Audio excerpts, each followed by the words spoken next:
Olá, meus jovens! Hoje nós vamos dar continuidade ao estudo de Roma, certo? Essa vai ser do ponto de vista cronológico, essa vai ser nossa última aula sobre a história de Roma. Por quê? Tem 3 períodos a história de Roma. Já vimos a monarquia romana, primeiro período.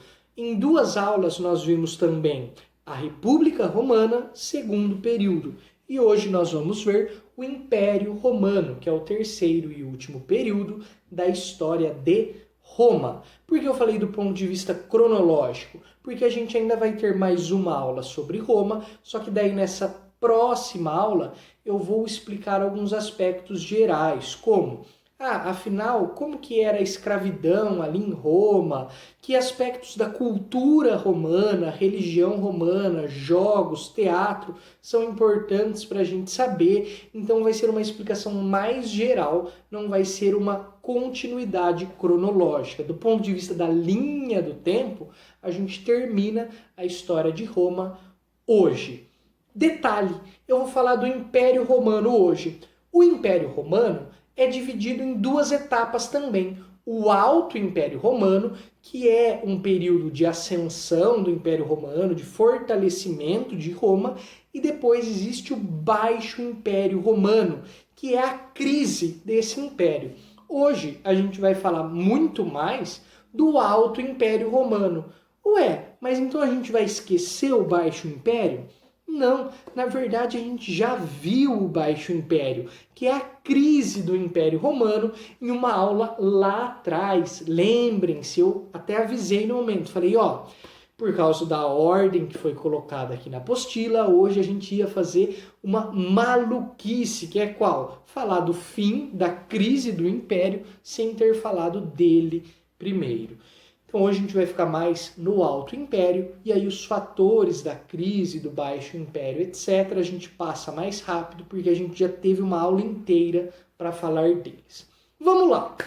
Afinal, existia a República Romana e passou a existir o Império Romano. Quais as condições dessa passagem? Na última aula, nós falamos que a República Romana estava vivendo uma crise, várias revoltas plebeias e várias revoltas de escravo. Você tinha muitos escravos, os plebeus não tinham onde trabalhar, os escravos eram submetidos a condições terríveis e por isso existiam diversas revoltas na cidade e também nas regiões dominadas por Roma. Para tentar resolver essas revoltas, foram criadas ditaduras onde um líder, o líder do exército, que era chamado imperator, começa a comandar como uma medida emergencial para resolver esta crise. Primeiro se destaca Júlio César e depois de Júlio César surge Otávio Augusto. Só que a partir do ano de 27 a.C., nós não falamos mais que Otávio Augusto é um membro, é um governante da República Romana. Nós falamos que a partir de 27 a.C., Otávio é um imperador romano. Afinal, qual é a diferença entre uma república e o império? A diferença entre um magistrado da república e um imperador. A diferença é que todos os poderes, ou pelo menos a maior parte dos poderes que estavam divididos na República Romana, vão começar a estar concentrados, centralizados na mão de uma única pessoa. Então a primeira característica aqui que a gente tem que falar do Império Romano é a centralização do poder e a concentração do poder nas mãos do imperador. Quais eram esses poderes que estavam concentrados na mão dele? Primeiro, e o mais importante de todos, o título de imperador, antes de tudo, significa o comandante do exército. Era uma espécie de general. O cara que comanda o exército é o imperador. Então, o imperador tem poder sobre o exército. Além disso, Augusto, Otávio, vai ser líder religioso, vai ser chamado pontífice. Então, quem controla a religião em Roma? Otávio Augusto. Além disso, função legislativa, de criar as leis. Quem cria as leis de Roma? Otávio. Quem julga, em última instância, os principais julgamentos, quem tem a palavra final, quem tem a função judiciária de julgar? Otávio. Quem controla as finanças? Otávio. Quem controla a política externa? Se vai fazer guerra para dominar territórios ou não? Quem controla isso? Otávio. E a maior parte das províncias, ou seja, dos territórios conquistados por Roma, também eram governados por Otávio. Por isso, é uma extrema centralização do poder nas mãos do imperador. Com essa centralização, o Senado, que era o órgão político mais importante na República, deixa de ter esse poder. Continua sendo levemente importante, mas perde muito do seu poder. A partir de agora, quem manda é o imperador. E o mais importante de todos esses títulos é o do exército. A gente fala que o poder de fato no Império Romano estava no exército. Se o imperador controlasse o exército, ele controlava todo o resto. Por quê? O Senado quer se revoltar contra o imperador. Só que o imperador manda no exército. Se ele quiser mandar o exército contra o Senado, ele manda. Por isso, o poder, em última análise, está em quem comanda o exército, certo? Então, isso daí é a mudança política da República pro Império. Uma mudança social importante também acontece. Qual? A sociedade romana passa a estar dividida em 3 classes sociais diferentes, em 3 ordens sociais, que é a ordem senatorial, a ordem equestre e a ordem inferior. Essas 2 primeiras classes, a senatorial e a equestre, eram uma elite e recebiam vários privilégios do governo imperial. E a ordem inferior não tinha esses privilégios. Quem era a ordem senatorial? Era a antiga elite romana, basicamente os patrícios, que passam a ser chamados de senadores, mesmo que não faziam parte do Senado. Era a grande elite de Roma. E os equestres eram aqueles homens novos, cavaleiros, certo? Eram plebeus que foram enriquecendo por meio do comércio e recebem um título de nobreza, recebem um reconhecimento do poder neste período. Passam a ser a classe equestre. E a classe inferior era formada pelos plebeus que não conseguiram enriquecer por meio do comércio, que não adquiriram esses títulos e continuaram tendo uma posição marginalizada. Então, a gente já falou da questão política, a diferença política entre uma república e um império. A gente já falou também da mudança social que acontece com a passagem da república para o império. E agora falta a gente falar um pouco também da política específica praticada por Otávio Augusto. Por que a gente tem que falar dessa política?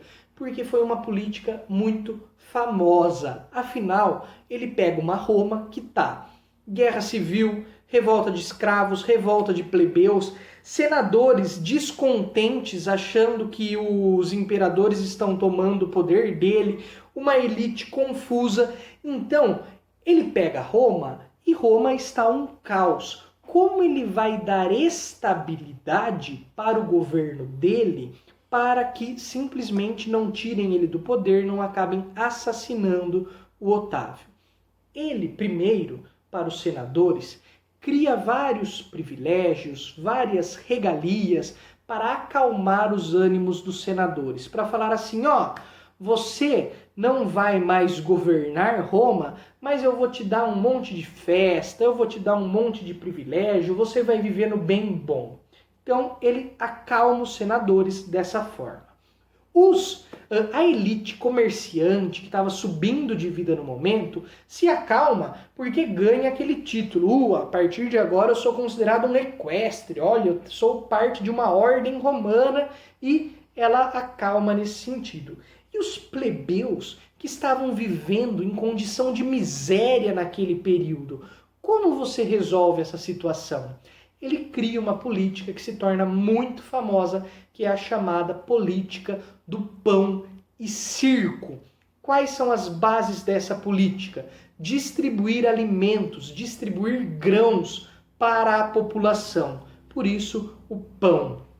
E realizar festivais, realizar jogos, corridas, disputas, combates nos teatros romanos para que a população assista a esses jogos, a esses festivais. Por isso o nome circo. Então, alimentar a população e ter divertimento, ter situações de lazer para a população.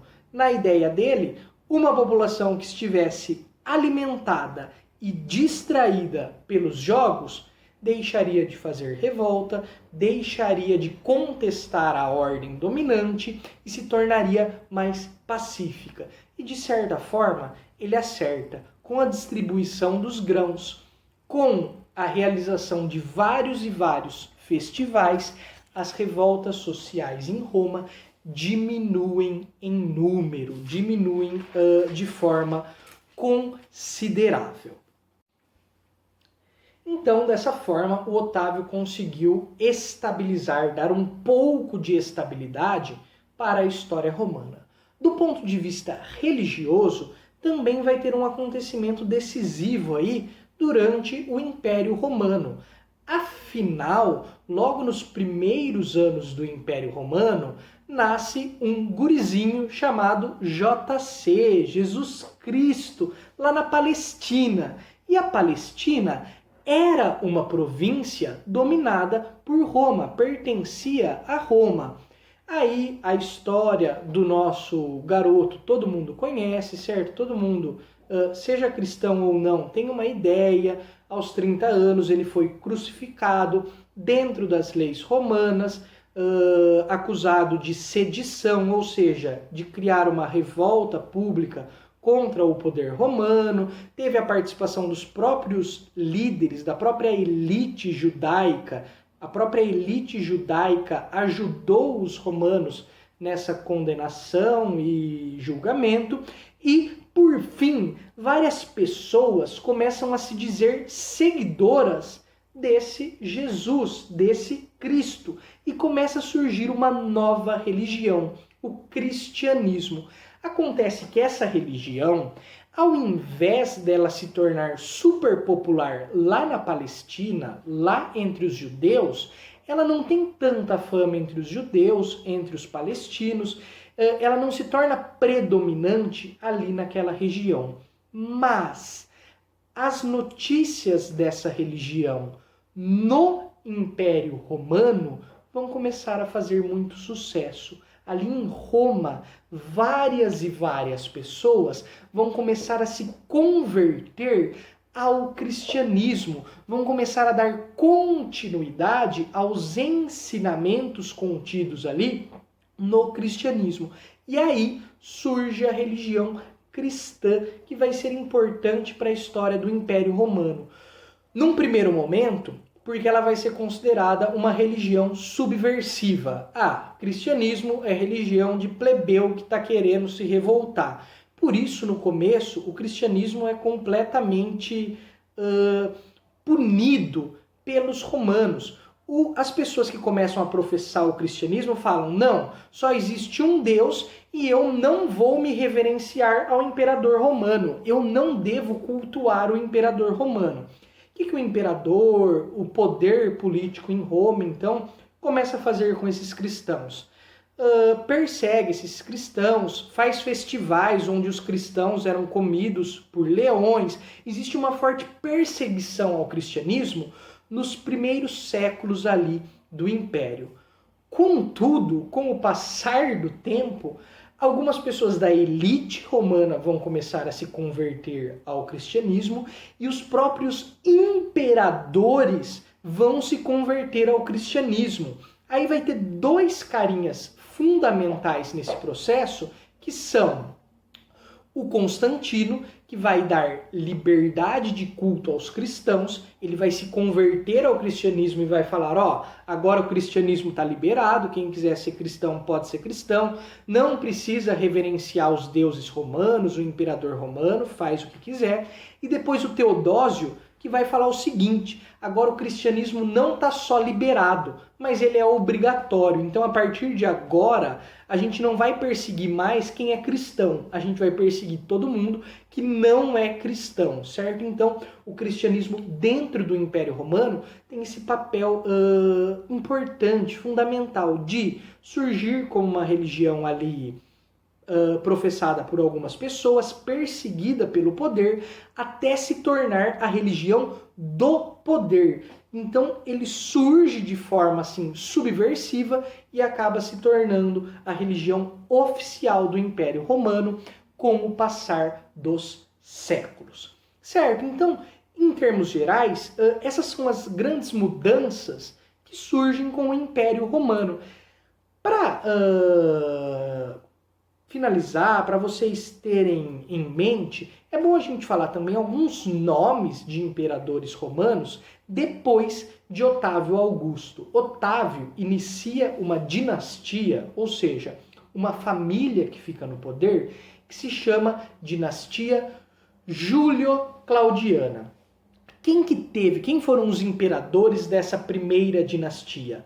Otávio, Tibério, Calígula, Cláudio e Nero. Nero governou de 54 depois de Cristo até 68.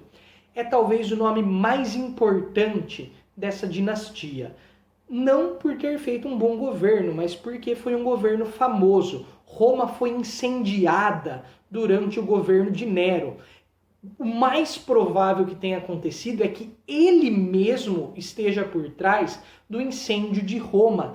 É por causa disso que ele não consegue passar o poder a nenhum descendente dele. É o fim da dinastia Júlio-Claudiana. O governo de Nero é catastrófico e no lugar dele tem uma guerra civil e surge uma nova dinastia, que é a dinastia dos Flávios.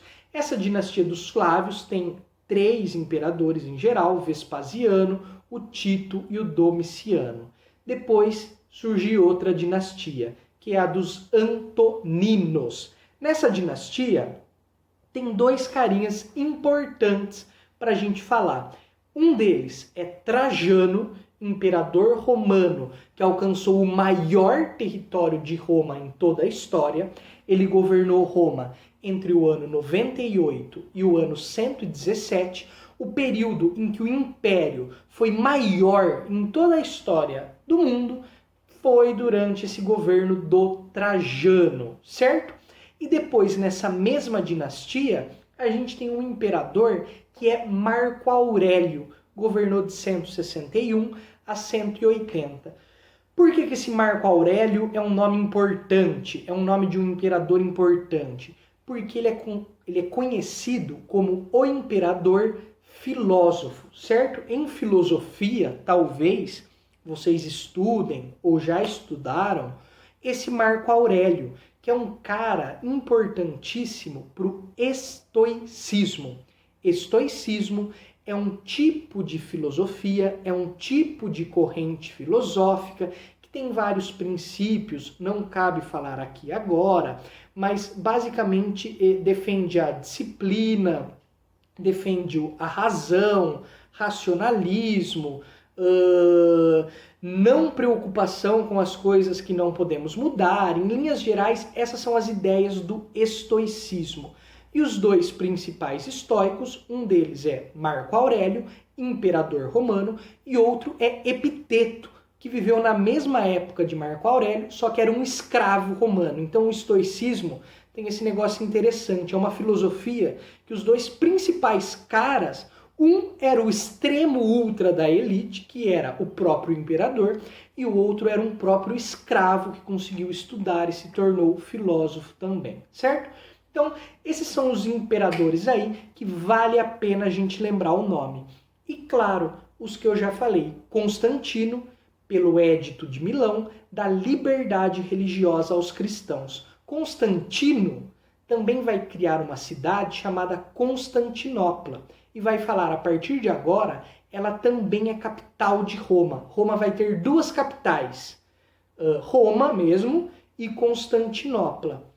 O Teodósio, que eu falei aquela hora, ele também faz coisas importantes. Ele fala, a partir de agora, o cristianismo é a religião oficial do Império e, além disso, ele divide o Império Romano definitivamente em dois.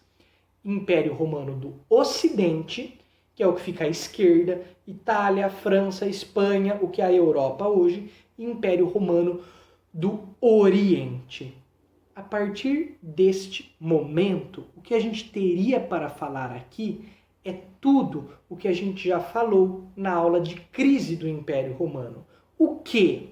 O expansionismo romano acabou nesse momento, o Império Romano estava dividido em dois, começam a existir invasões bárbaras que tomam o poder em Roma, o Império se acaba e vai se fragmentando em vários reinos bárbaros. Tudo isso a gente tem já uma aula que explica esses assuntos.